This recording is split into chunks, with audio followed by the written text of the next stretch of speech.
రామ జన్మభూమి అయోధ్యలో సంబరాలు అంబరాన్ని తాకుతున్నాయి. ఇప్పటికే దేశం నలుమూలల నుంచి ఎంతో మంది భక్తులు అయోధ్యకు తరలి వెళ్తున్నారు. ఆ ప్రాంతమంతా భక్తి పారవశ్యంతో రామనామం జపిస్తూ మైమర్చిపోతోంది. అయోధ్య వరకు వెళ్ళలేని భక్తులకు టీవీలలో చూసేలా ప్రత్యక్ష ప్రసారాన్ని కూడా ఏర్పాటు చేయనున్నారు. ఇప్పటి వరకు అయోధ్యకు సంబంధించి ఎన్నో వార్తలను విన్నాము. అందులో అయోధ్యకు వెళ్ళిన భక్తులకు పంచే ప్రసాదం గురించి కూడా చూసాం. ఇప్పటికే శ్రీరాముడి ఆశీర్వాదంగా అక్షింతలను అందుకున్న భక్తులు అయోధ్య ప్రసాదాన్ని కూడా స్వీకరించాలనే ఆశతో ఉంటున్నారు. ఈ క్రమంలో అయోధ్యకు వెళ్ళలేని భక్తులకు ఆన్లైన్ ద్వారా ప్రసాదాలు పంపిణీ చేస్తామంటూ కొన్ని కొత్త వెబ్సైట్స్ పుట్టుకొస్తున్నాయి. దీంతో ప్రసాదాలు కొనుగోలు చేయాలనుకునే వారిని ఈ వెబ్సైట్ సందిగ్ధంలో పడేసేలా ఉన్నాయి.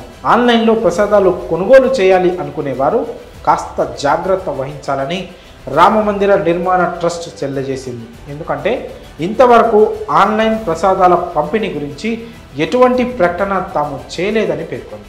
ఇటువంటి సౌకర్యాన్ని ఇంకా ప్రారంభించలేదని వెల్లడించింది. శ్రీరాముని ప్రసాదం కేవలం ఆలయంలో మాత్రమే ఉచితంగా పంపిణీ చేస్తున్నట్లు తెలియజేసింది. కానీ ఆన్లైన్లో మాత్రం అయోధ్య ప్రసాదం పంపిణీ చేస్తున్నామంటూ పదుల సంఖ్యలో వెబ్సైట్స్ పుట్టుకొస్తున్నాయి. ఈ క్రమంలో ముంబైకు చెందిన ఓ వ్యక్తి ఆన్లైన్ ప్రసాదాల పంపిణీ విషయమై నేరుగా రామమందిర ట్రస్ట్ సభ్యులను సంప్రదించాడు.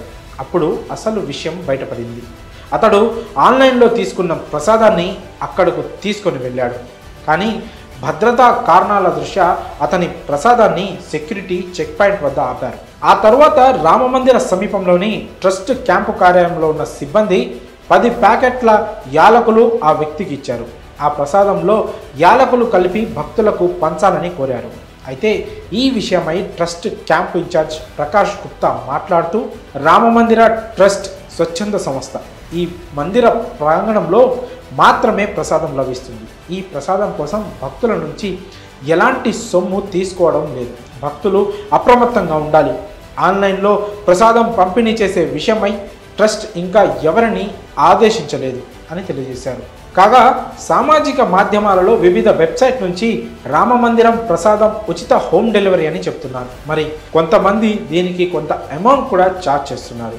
ఈ క్రమంలోనే khadiorganic.com అనే వెబ్సైట్లో ఆన్లైన్లో ఉచితంగా ప్రసాదం డెలివరీ చేస్తామని క్లెయిమ్ చేస్తుంది.